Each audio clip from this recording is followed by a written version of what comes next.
ॐ अज्ञानतिमिरान्धस्य ज्ञानाञ्जनशलाकया चक्षुरुन्मिलितं येन तस्मै श्रीगुरवे नमः। वन्देऽहं श्रीगुरो श्रीयुत्पदकमलं श्रीगुरून् वैष्णवांश्च श्रीरूपं सागरजातं सहगण रघुनाथान्वितं तं सजीवं साद्वैतं सावधूतं परिजनसहितं कृष्ण चैतन्यदेवं श्रीराधा कृष्णपादान् सहगण ललिता श्रीविशाखान्वितांश्च तमादिदेवं करुणानिधानं तमालवर्णं सुहितावतारम् अपार संसार समुद्र सेतुं भजामहे भागवत स्वरूपम्। हे देव हे दैत हे भुवनैक बंधो हे कृष्ण हे चपल हे करुणैक सिंधो हे नाथ हे रमण हे नयनाभिराम हा हा कदानुभवितासि पदं दृशोर्मे। श्री कृष्ण चैतन्य प्रभो नित्यानंद श्री अद्वैत गदाधर शिवसदी गौरभक्त वृंद हरे कृष्ण कृष्ण कृष्ण हरे हरे हरे राम राम राम हरे हरे। हरे कृष्ण। सर्वप्रथम मैं अपने गुरुपाद पद ओम विष्णुपाद अष्टोत्तर शत श्री श्रीमद् भक्ति वेदांत माधव गोस्वामी महाराज के चरण कमलों में अनंत कोटि दंडवत प्रणाम ज्ञापन करता हूँ। हम लोग श्रीमद् भागवत पुराण के दशम स्कंद में श्री कृष्ण लीला का श्रवण कर रहे हैं। कृष्ण लीला का 32वां प्रकरण हमारा चौथा अध्याय है। हमारा दशम स्कंद में हम लोगों ने श्रवण किया कि कंस जो है किस प्रकार अब अत्यंत खेद को प्राप्त हो रहा है। जब कन्या को मारने के लिए उसने और अपने हाथों में उसको ऊपर उठाया तो वो जो कन्या थी देवकी जी की वो हाथ से छूटकर आसमान में चली गई, अष्टभुजा देवी बन गई और उसने कहा कि तेरे को मारने वाला तो कहीं पैदा हो गया है। तो कंस अब जो है उन देवी के कन्या के वचनों के ऊपर विश्वास करके ये सोचता है कि यदि मैं कन्या ने यह भी कहा था कि तू व्यर्थ ही इनको वसुदेव को और देवकी को कष्ट दे रहा है, तो इसका मतलब यही था कि देवकी और वसुदेव को छोड़ देना चाहिए मुझको, क्योंकि यदि मैं नहीं छोड़ता हूं तो निश्चित रूप से देवी जो है मुझे मार देंगी। क्योंकि एक तो जो है ये पिता पुत्र इनकी कन्या है तो इसलिए अपने माता पिता को कष्ट दूंगा तो उनके माता पिता को कष्ट दूंगा तो मारेंगे ही मुझको। और दूसरी बात है कि यदि मैं उनकी बात नहीं मानूंगा तो उनकी अवज्ञा हो जाएगी। आज्ञा जो है उनकी पालन करने के लिए अब उसने रोते रोते आत्मज्ञान का उपदेश दिया, आत्म तत्व का। कहता है कि ये सब प्रारब्ध के ही वशीभूत है। दोनों के चरण पकड़ लिए वसुदेव देवकी के, रोते हुए बोल रहा है कि आप मुझे माफ करिए, ये सब प्रारब्ध का ही था और इस प्रकार से आपके पुत्रों के लिए आप शोक मत करिएगा। मैं बिल्कुल राक्षस की तरह से हूं, जैसे राक्षस अपने बच्चों को मार डालता है वैसे ही मैंने मार डाला, मुझे बड़ा खेद है। तो यहां पर बताते हैं कि कंस को इस प्रकार की अनुभूति जो हो रही है इसका कारण क्या है। इसका कारण है कि जिनके गर्भ में भगवान ने निवास किया, जिन्हें भगवान के दर्शन हुए, उन वसुदेव देवकी के दर्शन का ये फल है कि कंस की जो बुद्धि है वो भी सुधर गई। उसके हृदय के अंदर जो है हृदय के अंदर करुणा का उन्मेष हो गया। तो साधवा समदर्शन है, अर्थात यदि वैष्णव के परम भागवत के भी दर्शन होते हैं तो ये भी बहुत बड़ी बात है। वो तत्काल हमको पवित्र कर देने वाले हैं। कहा गया है कि शुद्ध वैष्णव के दर्शन करने से हमारा हृदय अपने आप जो है तत्काल पवित्र हो जाता है। कृष्ण कृष्ण नाम की जो है ध्वनि अपने आप हमारे मुख से निकलने लगती है। तो इस प्रकार से, और देखिए जब तक कंस जो है इनके सामने रहेगा वसुदेव देवकी के लिए, तब तक तो उसके अंदर गुण रहेंगे, सद्गुण। अब जैसे ही वो अपने दुष्ट मंत्रियों के साथ जाएगा बीच में, वैसे ही वो वैसा का वैसे ही हो जाएगा। तो ये जो है वैष्णव के सामने उनकी सम्मुखता का ही ये फल है कि कंस जैसा जो क्रूर और निर्दयी व्यक्ति है वो भी जो है करुणा याचना कर रहा है देवकी और वसुदेव के सामने। कहता है आप दोनों मुझे क्षमा करो, आप दोनों जो हैं दीनों के रक्षक हो, दीन वत्सल हो, साधु स्वभाव हो। इस प्रकार जो है जब उसने देव योग माया के वचनों पर विश्वास करके उनको देवकी वसुदेव को कैद से छोड़ दिया और अपना प्रेम प्रकट करता है, तो देवकी जी ने देखा मेरा भाई तो जो है बड़ा पश्चाताप कर रहा है, तो उसको क्षमा कर दिया देवकी जी ने। और फिर वसुदेव जी ने है थोड़ा हंसकर, क्योंकि बड़ा बोझिल वातावरण हो चुका था, तो उसको थोड़ा लाइट बनाते हुए वसुदेव जी हंसकर बोलते हैं, हे कंस, तुम तो बड़े महाभागवान हो, क्योंकि तुमने जो कहा जो बिल्कुल ठीक ही कहा है। जीव अज्ञान के कारण ही इस शरीर को मैं मान बैठता है। भगवान ने कहा है कर्ता हमिति मन्यते, अहंकार विमूढ़ आत्मा कर्ता हमिति मन्यते। केवल अहंकार के कारण ही हम ये मान्यता कर लेते हैं कि हम करते हैं। ये मान्यता मात्र है, वास्तविकता नहीं है। तो फिर वास्तविकता है भगवान ही वास्तव में मुख्य करता है और हम प्रयोज्य करता है। तो जिस प्रकार भगवान प्रेरणा करते हैं उस प्रकार से हम लोग कार्य करते हैं। तो भगवान हो गए प्रयोजक करता और हम हो गए प्रयोज्य करता, इस प्रकार से। लेकिन जो विमूढ़ आत्मा है अहंकार के कारण, वही अपने पराये में भेद करता है, क्योंकि अपना पराया कोई है ही नहीं। अहंता और ममता, ये जो भेद दृष्टि है, ये इसका कारण है हमारे हृदय के अंदर जो अनेक प्रकार के दूषित भाव है, काम, क्रोध, लोभ, मोह, मद, मत्सर इत्यादि। ये सब इनसे अंधे होकर ही हम इस प्रकार से अज्ञान से जो है आवृत हो जाते हैं और हमें पता नहीं लगता है कि वास्तव में एक भाव से दूसरे भाव का, अर्थात एक वस्तु से दूसरे वस्तु का नाश कराने वाले कौन है? भगवान। केवल भगवान ही इस प्रकार की प्रेरणा दे रहे हैं और उनकी प्रेरणा से ही ये सारा का सारा जो विश्व है वो प्रवृत्त हो रहा है अनेक अनेक प्रकार की गतिविधियों में। इतना कहकर अब वसुदेव जी शांत हो जाते हैं और उसके बाद फिर सुखदेव जी बोलते हैं। तो वसुदेव जी ने जो है 26-27 दो श्लोकों में ही केवल अपनी बात कही है। अब सुखदेव जी कह रहे हैं, श्री शुक उवाच कंस एवं प्रसन्नाभ्याम विशुद्धम प्रतिभाषितः देवकी वसुदेवाभ्याम अनुज्ञातो विशदग्रहम्। एवं माने इस प्रकार प्रसन्नाभ्याम, प्रसन्न होकर देवकी और वसुदेव के द्वारा प्रतिभाषित उत्तर देने पर अनुज्ञात उनकी अनुमति पाकर कंस गृहम आविशत, कंस अपने घर में आ गया। तो इस प्रकार जो है उसने बात की और जब देवकी वसुदेव को इस प्रकार वसुदेव जी ने कहा था, एक्चुअली देवकी जी ने नहीं कहा था कुछ भी, लेकिन देवकी जी ने केवल अपनी मूक सहमति वसुदेव जी को दे दी थी। तो इस प्रकार जो वसुदेव देव की प्रसन्न हुए हैं। अब वसुदेव देव की जो है वो प्रसन्न है क्योंकि वो विशुद्ध आत्म तत्व ही है। तो और कंस भी संतुष्ट हुआ और कंस की वाणी में जो ज्ञान था जो वो उसके मन में और कर्म में नहीं है, ये बात तो हमें आगे पता लगेगी, लेकिन जो बात कही थी वो तो ठीक ही कही थी, बात तो पूरी शास्त्र सम्मत थी। इस प्रकार से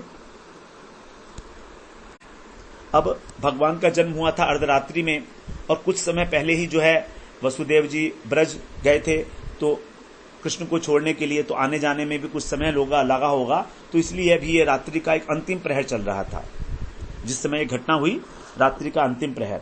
अब आगे बता रहे हैं 29वें श्लोक में, तस्याम रात्र्याम व्यतीतायाम कंस आहूय मंत्रिणः तेभ्य आचष्ट तत्सर्वं यदुक्तम योग निद्रया।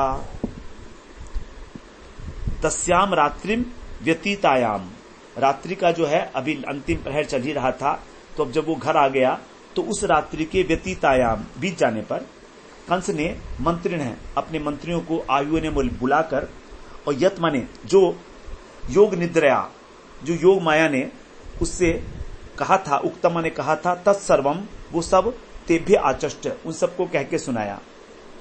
तो उसके जो मंत्री हैं वो उन सबको बात बताई जो योग माया ने उसको कहा था, सारा का सारा जो वृतांत था अच्छी प्रकार से वो सब बताया। अब 30वें श्लोक में कहते हैं, आकर्ण्य भर्तुर्गदितम तमुचुर देव शत्रवः देवान प्रतिकृता मर्षा दैतेया नाति कोविदः। भर्तु कौन? भर्तु का मतलब भरण पोषण करने वाले। कंस कौन है? सबका भरण पोषण करने वाले, सबके स्वामी हैं। तो अपने स्वामी की गतितम ने जो बात है उसको आकर्ण्य मन सुनकर अति कोविदा न, जो कोविद नहीं है, विद्वान नहीं है, नीति निपुण नहीं है, क्योंकि कंस के मंत्री कौन है, दैत्य ही तो है ना, तो वो तो हमेशा मारामारी में ही विश्वास रखते हैं, तामसिक हैं, घोर तामसिक हैं, तो उनके पास जो है कोविद का मतलब होता है जो विद्वान है, जो शास्त्रों को जानने वाला है। तो मंत्रिमंडल में सारे ही सारे दैत्य थे उसके, तो राजनीति के भी कोई विज्ञान नहीं है। इस प्रकार से देखा जाता है कि जो बल है और बुद्धि, शारीरिक बल और बुद्धि, इन दोनों को अधिकतर एक साथ होना बड़ा मुश्किल होता है। हनुमान जी एक ऐसे हैं जिनके अंदर शारीरिक बल है और बुद्धि भी है, तभी हनुमान जी को कहा जाता है कि बल और बुद्धि के देने वाले हैं हनुमान जी। तो ऐसे जो देवताओं से शत्रु मानने वाले थे, देवताओं के प्रति कृत अमर्षा, क्रोध करके, और देव शत्रवः, जो देवताओं के शत्रु हैं, ऐसे दैतया, जो दैत्य लोग, बहुवचन, तम उचुहु, उस कंस से बोले। तो देखिए मंत्री किस प्रकार के हैं। अब मंत्री ही जब देवताओं के शत्रु हैं और विद्वान नहीं है, नीति निपुण नहीं है, तो उसको क्या राय देंगे। और कंस उनसे मंत्रणा करने के लिए उनको बुलाया है, सबको एक बड़ी सभा बुलाई है कि भाई अब आगे क्या किया जाए। तो इस प्रकार के जिसके मंत्री हैं उसका पतन तो निश्चित रूप से निश्चित ही है। अब आगे 30वें श्लोक में कह रहे हैं, 31वें श्लोक में, एवं चेत तर्हि भोजेन्द्र पुरग्राम ब्रजादिषु अनिर्दशान निर्देशांश्च हनिष्यामो गवैशिशून। हे भोजेंद्र अर्थात भोजराज, चेत माने यदि, एवं माने इस प्रकार की बात है, तरही माने तो भी, जो तुमने कहा यदि ऐसा ही है तो भी, तरही माने तो भी, हमको पुर माने नगर, ग्राम गांव में, ब्रज जो गोष्ठ है उसमें, अनिर्दशान जो 10 दिन के नहीं हुए हैं, दशान माने 10 दिन, तो जब 10 दिन के नहीं हुए हैं, और च निर्दशान, और जो 10 दिन से बड़े हो गए हैं, शिशून उन शिशुओं को, अद्य माने आज ही, वही माने निश्चित रूप से, हनिष्याम हम आज ही सबको मार डालेंगे। ये उनकी राय है।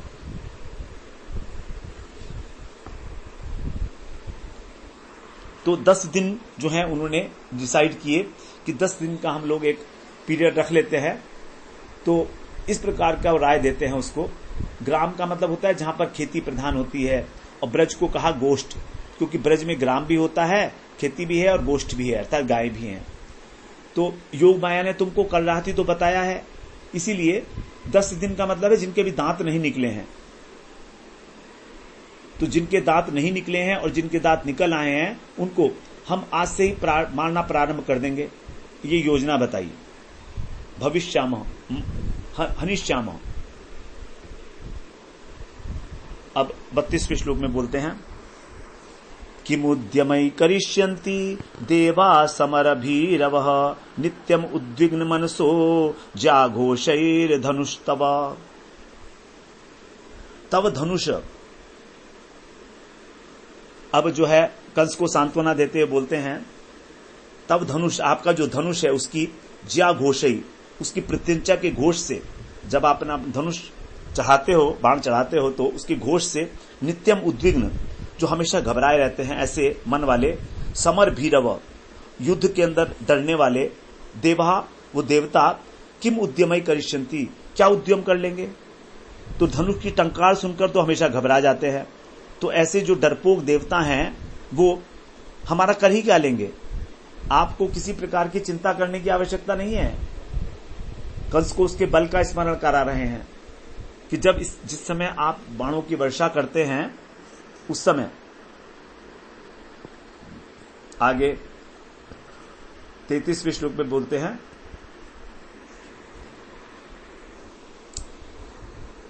अस्य तस्ते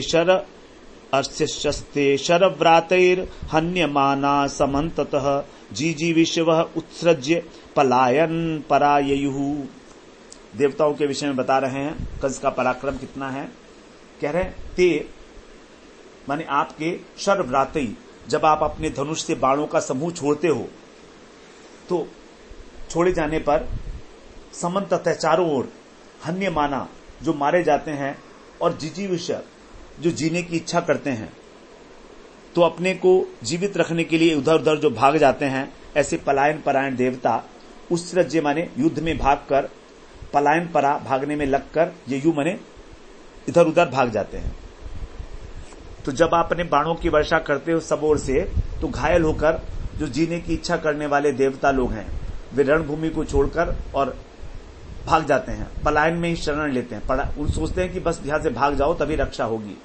इसलिए आपको देवताओं से भयभीत होने की कोई आवश्यकता नहीं है। 34वें श्लोक में बोलते हैं कि चित्रांजलयो दीनान्यस्त शस्त्रा दिवौकसः मुक्त कच्छ शिखा केचित भीता स्मृति वादिनः। अब देखिए कितनी अधिक प्रशंसा की जा रही है कंस की। जो मंत्री लोग हैं ऐसे ही होते हैं जो प्रशंसा करते हैं राजा की।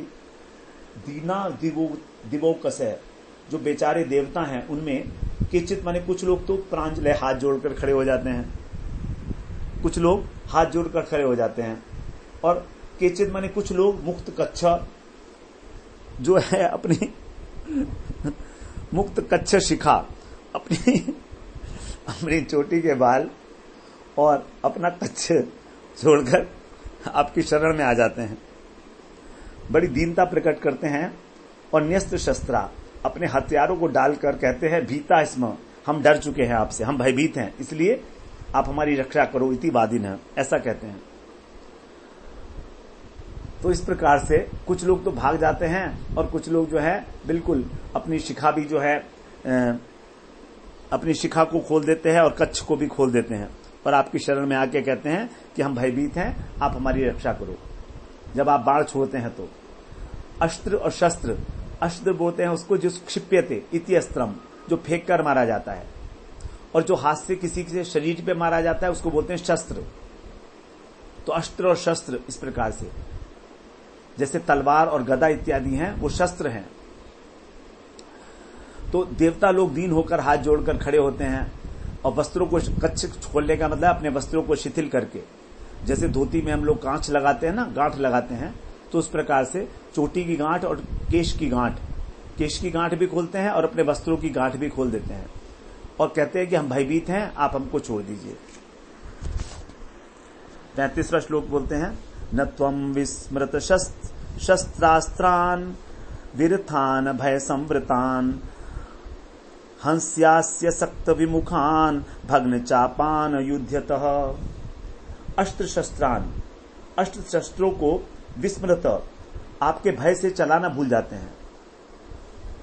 उन्हें यह भी विस्मृत हो जाता है कि जो है अस्त्र कहां है हमारे, तो इस प्रकार से जो है अत्यंत भूल जाते हैं, और फिर आप जो हैं उनको मारते नहीं हो, तो आप उन शत्रु को नहीं मारते जो अस्त्र शस्त्र को भूल जाते हैं, जो डर गए हैं। विरथान, जो रथ से नीचे उतर गए हैं, रथहीन हो गए हैं। भय संवृतान, भयभीत हो गए हैं।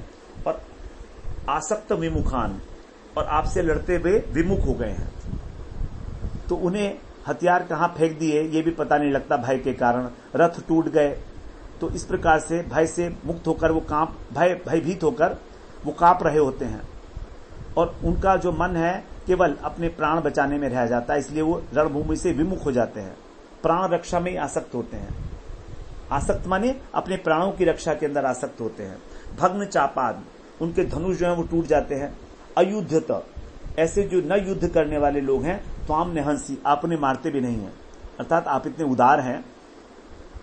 तो जिनके धनुष टूट चुके हैं और जो युद्ध नहीं कर पा रहे हैं, रथ टूट चुके हैं, हथियार इधर उधर चले गए हैं, ऐसी हालत देखकर आप उन्हें नहीं मारते, क्योंकि आप बड़े उदार हो।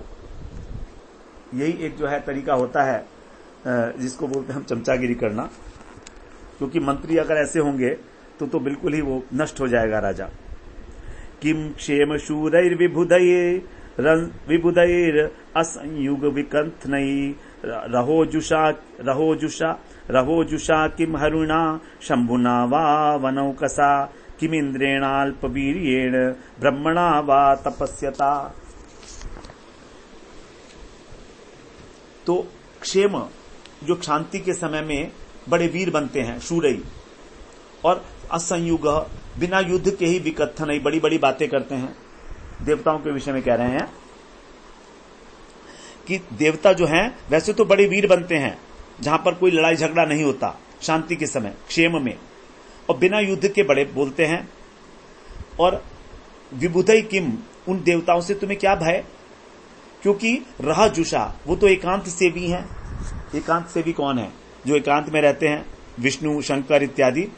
और हरिणा, उन हरि से भी तुम्हें क्या भय, ये तो एकांत सेवी हैं, अकेले रहते हैं। और वनौकसा, जो वन में रहते हैं, शंभु, उनसे भी तुम्हें क्या भय है। और जो अल्प वीर्येण इंद्रेण, इंद्र को कहा कि उसके पास तो ताकत ही नहीं है, उसका वो क्या कर लेगा हमारा। और तपस्यता ब्रह्मणा किम, और ब्रह्मा जी तो तपस्वी हैं, उनसे में क्या भय। तो यहां पर ब्रह्मा, विष्णु, महेश और इंद्र, इन चारों के विषय में बोल दिया कि हमारा क्या कर सकते हैं,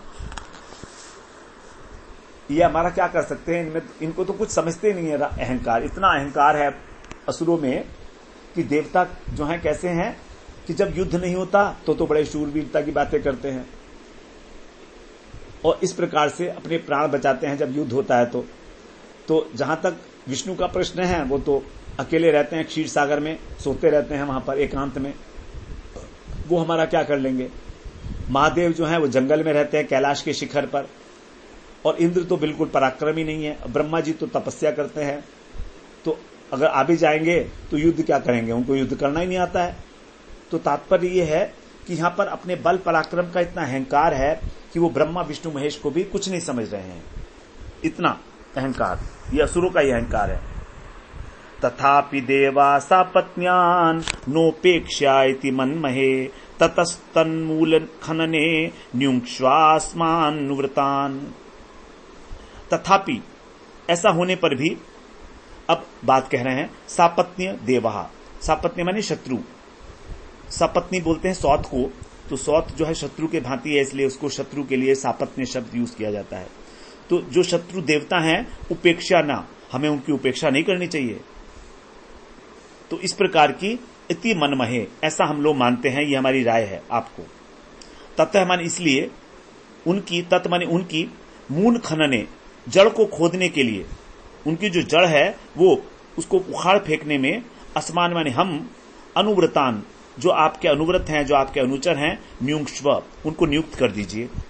आप हमारी नियुक्ति कीजिए कि हमें क्या करना है, आप हमें बताइए, क्योंकि आपके अनुगामी हैं, आपका जो व्रत है वही हमारा है, और देवता हमारे शत्रु हैं, इसलिए हम उनकी जड़ खोद देंगे, जिससे उनमें शक्ति नहीं रहेगी। तो उनका समूल नाश करने के लिए हम जो हैं अब बिल्कुल तैयार हैं। बस आप हमको आज्ञा दीजिए कि करना क्या है।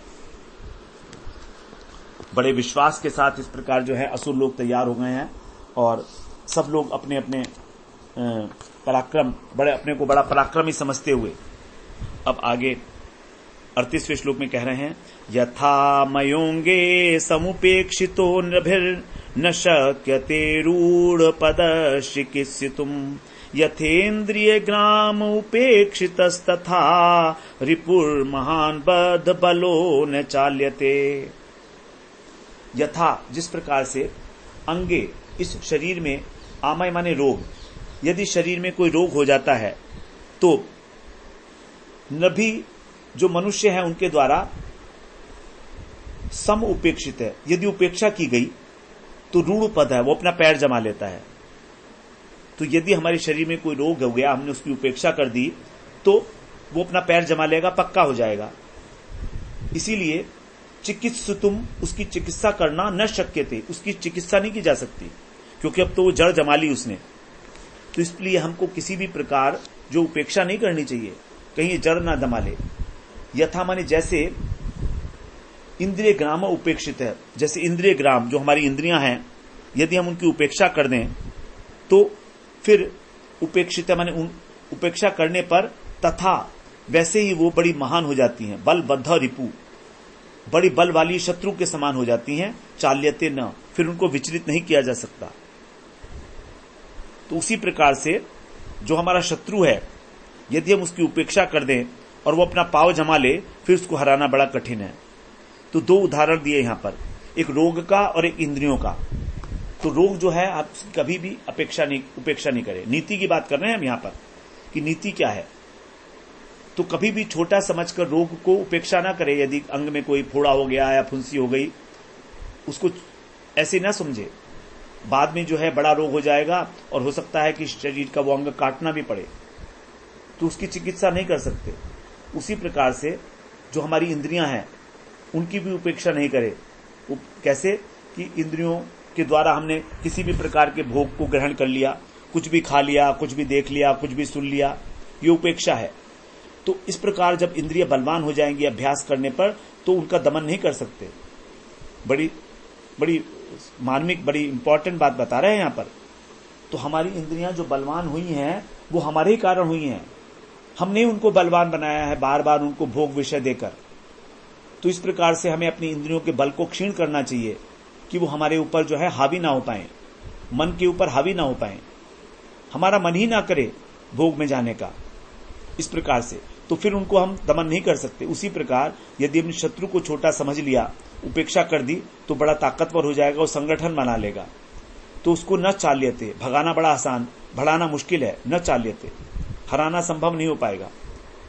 तो हम मानते हैं कि देवताओं में पावर नहीं है, लेकिन फिर भी उनकी उपेक्षा नहीं करें, अन्यथा वो अपने पैर जमा सकते हैं। इस प्रकार से यहां पर जो है कहा गया। अब आगे कह रहे हैं, मूलम विष्णुर्देवानां यत्र धर्मः सनातनः तस्य च ब्रह्म गोविप्रास तपो यज्ञास दक्षिणः। असुरों के पास यही एक विकल्प बचता है। वो जानते हैं कि भगवान विष्णु इन सबके मूल हैं, तो उनको किसी प्रकार से जो है उनका बल कम कर दिया जाए। और भगवान विष्णु जो हैं वो उनका वीकनेस मालूम ही है कि क्या क्या है देव असुरों को। तो कह रहे हैं कि जो देवता हैं इनकी मूल विष्णु हैं और जिनसे ये सनातन धर्म में स्थित है। इसीलिए जो विष्णु की जड़ है वो क्या है? ब्रह्म मतलब वेद, गाय, ब्राह्मण, तपस्या और दक्षिणा सहित यज्ञ। तो यहां पर वेद, गाय, ब्राह्मण और तपस्या और यज्ञ, ये जो चीजें हैं ये जड़ है सनातन धर्म की। वे यज्ञ जिनमें दक्षिणा दी जाती है, क्योंकि वो फल देने वाले होते हैं ना अपना। तो इस प्रकार से यदि इस जड़ को काट दिया जाए तो विष्णु की पावर कम हो जाएगी। और ये देवता लोग जो हैं इनके अंदर तो कोई पावर है ही नहीं, लेकिन ये विष्णु की पावर पर अकड़ते हैं। बड़ी नीति की बात बड़ी सुझा रहे हैं, उसको अब मंत्रणा दे रहे हैं। अब आगे 40वें श्लोक में बोलते हैं, तस्मात् सर्वात्मना राजन ब्राह्मणान ब्रह्मवादिनः तपस्विनो यज्ञशीलान गाश्च हन्मो हविर्दुघा। इसलिए हे राजन, जो ब्रह्मवादी हैं अर्थात जो वेदवादी ब्राह्मण हैं, जो तपस्वी हैं, जो यज्ञशीलान, जो यज्ञ करने वाले हैं, याज्ञिक, और ब्राह्मणान, जो ब्राह्मणों को, और हविर्दुधान, जो हव्य देने वाली गाय हैं उनको, सर्वात्मना हन्म, उन हमको सब प्रकार से उनको नाश करेंगे पूर्ण रूप से। तो जब यज्ञ के लिए घी नहीं मिलेगा तो फिर यज्ञ कैसे होगा? और घी के लिए चाहिए गाय, तो इसलिए हम गाय को भी जो है नाश करेंगे। तो अब आजकल जो प्रवृत्ति देखी जा रही है गायों को नष्ट करने की, वो यही है। जो असुर लोग हैं वही गाय को नष्ट करने के लिए प्रयत्नशील होते हैं, क्योंकि ये ब्राह्मण, गाय, वेद, तपस्या, यज्ञ इत्यादि ये जो हैं सब सहयोगी तत्व हैं सनातन धर्म के। यदि हम इनको भंग कर देंगे, इनको नष्ट कर देंगे, तो विष्णु भी जो है वो शिथिल, उसकी भी पावर कम हो जाएगी। अब आगे 42वें श्लोक में बोलते हैं, 41वें श्लोक में, विप्रागावश्च वेदाश्च तपः सत्यम दमः शमः श्रद्धा दया तितिक्षा च कृतवश्य हरेस्तनु। भगवान का जो शरीर है it is made up of what, ये बता रहे हैं। तो भगवान का शरीर हरे तनु, भगवान का शरीर क्या क्या है?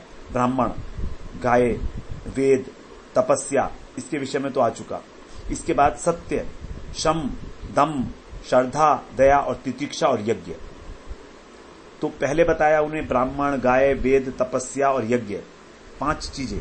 अब यहां पर उन्होंने 6 चीजें और ऐड की हैं, सत्य, दम, शम, श्रद्धा, दया, तितिक्षा। शम, दम का अर्थ है मन को संयम कर, नहीं, इंद्रियों का दमन करना। शम का अर्थ है मन को शांत करना, मन का निग्रह करना। श्रद्धा जानते ही हैं हम, हृदय की वस्तु है। दया और तितिक्षा मतलब सहन करना। और क्रतुव माने यज्ञ, क्रतु बोलते हैं यज्ञ को, क्रतु और यज्ञ दोनों जो हैं यज्ञ कहलाते हैं। 42वें श्लोक में कह रहे हैं, सही सर्वसुराध्यक्षो हि असुर विड गुहाशय तन्मूला देवता सर्वा सेश्वरा स चतुर्मुखा अयम वै तद्वधोपायो यदृषीणाम विहिंसनम। ही माने क्योंकि वो कौन? विष्णु सर्वसुरा अध्यक्ष, सभी देवताओं का अध्यक्ष है, सभी देवताओं का स्वामी है, और सर्वगुहाशय सभी के हृदय में भी रहता है, और असुर द्विट असुर लोगों का दुश्मन है, द्रोही है, प्रधान द्वेषी। वही मन निश्चित रूप से यत जो ऋषिणाम विहंसनम, ऋषियों को मार देना, जो ऋषि हैं उनको यदि मार दें तो क्या होगा? अयम तत्वध उपाय है, ये उसके वध का एक उपाय है। तो ब्रह्मा महादेव, ब्रह्मा और शिव और देवता, इन सब की जो मूल है, जड़ है, वो वही है, और वो हमारा द्वेषी है। और यदि हम ऋषियों को मार देंगे तो इस प्रकार से हम जो हैं उसको भी मार देंगे, फिर वो मारा जाएगा। तो गुफा में रहने वाले कौन? हृदय रूपी गुफा में, सबके हृदय में रहते हैं भगवान। भगवान श्रुतियों में कहा गया है भगवान को गुहाशय है। तो यही है राक्षसों की वृत्ति, असुरों की बहिर्मुख दृष्टि। वो जानते हैं कि केवल विष्णु को मारने में ही हमारा जो है, और यही उपाय है विष्णु को मारने का, कि विष्णु को जो जानने वाले हैं, जो भजन करते वाले ऋषि हैं, उनको मार दो, क्योंकि यही तो प्रचारक हैं। यदि ऋषि लोग नहीं बताएंगे भगवान कौन है तो भगवान को कौन जानेगा? भक्त ही हमारा भगवान से परिचय कराते हैं इस प्रकार से। और ऋषि लोग ही जो है यज्ञ करते हैं, तो यज्ञ करने वाले ही नहीं रहेंगे तो धर्म भी नष्ट हो जाएगा। इस प्रकार से जब विष्णु के अंग भंग हो जाएंगे तो वो अपने आप नष्ट हो जाएगा। तो विष्णु का जो अंग है उसको बताया गया। और धर्म के अंदर ऋषि और ब्राह्मण ये दोनों ही प्रमुख रूप से बताए गए। तो इस प्रकार से जो है यहाँ पर इस प्रकार की प्रवृत्ति उनके अंदर हो देखी जा रही है। अब आगे कह रहे हैं 43वें श्लोक में, श्री शुक उवाच एवं दुर्मंत्रिभिः कंसः सह सम्मंत्र्य दुर्मति ब्रह्महिंसाम हितम मेने कालपाशावृतोऽसुरः। अब सुखदेव जी कह रहे हैं कि कालपाश आवृत, काल के पाश से जो घिरे हुए असुर है, काल जो है वो फंसा हुआ है, उसमें कंस काल के फंदे में फंसा हुआ है, उसको अपनी मृत्यु दिख रही है, ऐसा असुर दुर्मति कंस उसने एवं माने इस प्रकार दुर्मंत्री भी, जो उसके कुटिल मंत्री हैं, दुष्ट मंत्री हैं।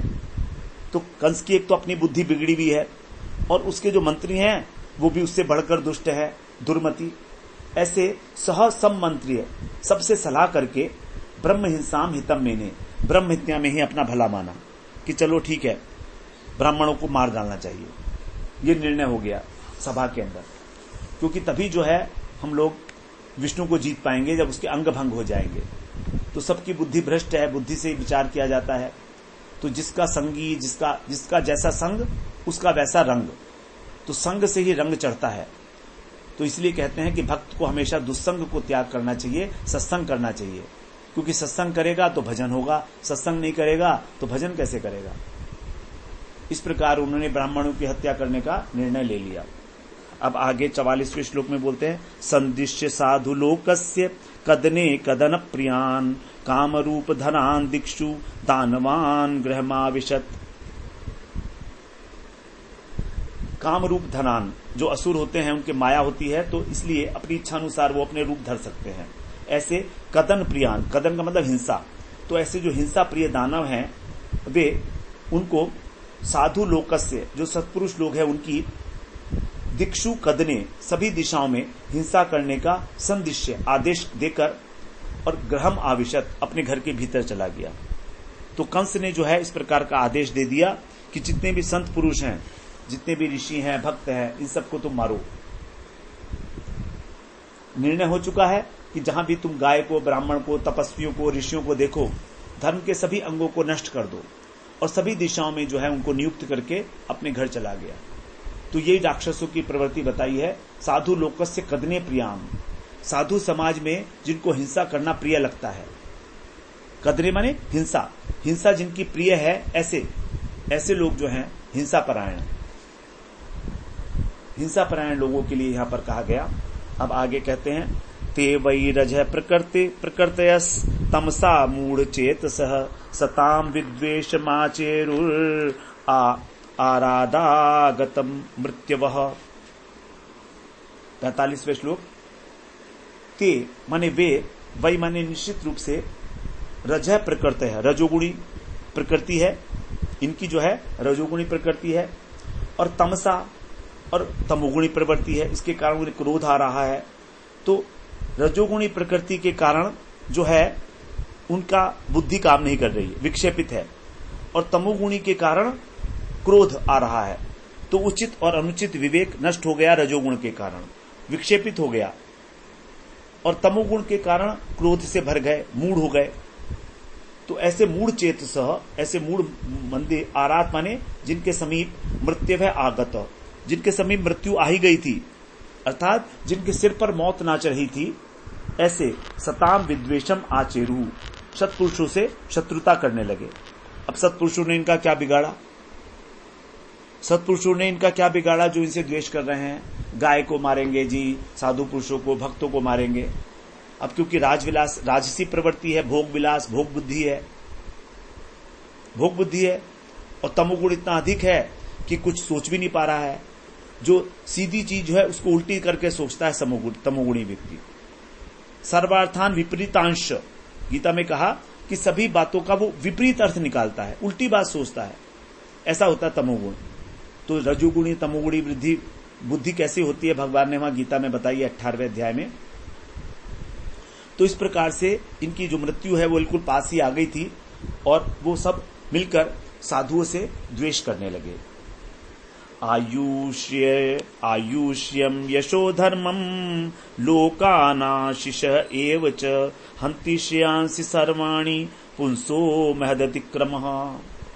महदतिक्रम, महापुरुष का अतिक्रमण करने से, अर्थात साधु की निंदा करने से, साधु की अवज्ञा करने से, अनादर करने से पुरुष की आयु, लक्ष्मी, यश, धर्म इत्यादि जो भी हैं वे, और स्वर्ग इत्यादि का परलौकिक जो लोक मिलने हैं, और कामनाएं, और सभी कल्याण के साधन, ये सभी नष्ट हो जाते हैं, सब के सब। तो जो व्यक्ति महापुरुषों का अनादर करता है, उसका अत्याचार करता है, उसकी सारी चीजें नष्ट हो जाती हैं। क्योंकि आतंकवादी को हम देखते हैं अधिक आयु नहीं होती है उनकी, जल्दी ही उनको पुलिस पकड़ लेती है और मार देती है, अथवा वो एनकाउंटर में मारे जाते हैं। कितना भी धन कमाए लेकिन वो नष्ट हो जाता है, श्री भी नष्ट हो जाती है, यश तो मिलने का मतलब ही नहीं है। सारा संसार उनको जो है कोसता है कि कब मरेंगे कब मरेंगे, और धर्म नष्ट हो जाता है तो लोक भी नष्ट होता है, परलोक भी नष्ट होता है, और उनकी जो इच्छाएं हैं वो भी पूरी नहीं होती। तो यहां पर बताया आयु, श्री, यश, धर्म, लोक और कामनाएं, ये सभी, और कल्याण के सभी साधन,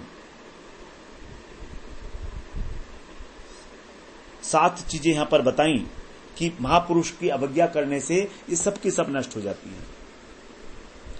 आयु, श्री, यश, धर्म, लोक परलोक, उनकी कामनाएं और कल्याण का साधन, ये सब नष्ट कर देता है। विषय भोग भी नष्ट करता है और लोक परलोक भी नष्ट करता है। इस प्रकार से हम 46वें श्लोक तक आज ये 4था अध्याय 10वें स्कंद में श्रवण किए। अब अगले 5वें अध्याय में तो हमारा जो प्रकरण है वो बदल जाएगा, भगवान की जो ब्रज लीलाएं हैं उनका आरंभ होगा। तो ये वाला जो प्रकरण है हमारा 32वां प्रकरण, श्री कृष्ण जन्म लीला प्रकरण, ये यहाँ पर आज पूरा हो जाता है 4थे अध्याय के साथ ही। अब हम अगले सत्र में इस प्रकरण का जो सारांश श्रवण करेंगे और उसके बाद फिर 5वें अध्याय में प्रवेश करेंगे। 5वें अध्याय में भगवान का गोकुल में कैसे महोत्सव बनाया गया, नंद महोत्सव, बड़ा इंपॉर्टेंट है कि नंद बाबा जो है कितने प्रसन्न हैं, और 18 श्लोक उसमें नंद महोत्सव के हैं, बड़े इंपॉर्टेंट श्लोक हैं वो, तो हम लोग उसका जो है श्रवण करेंगे। वाञ्छा कल्पतरुभ्यश्च कृपा सिन्धुभ्य एव च पतितानां पावनेभ्यो वैष्णवेभ्यो नमो नमः।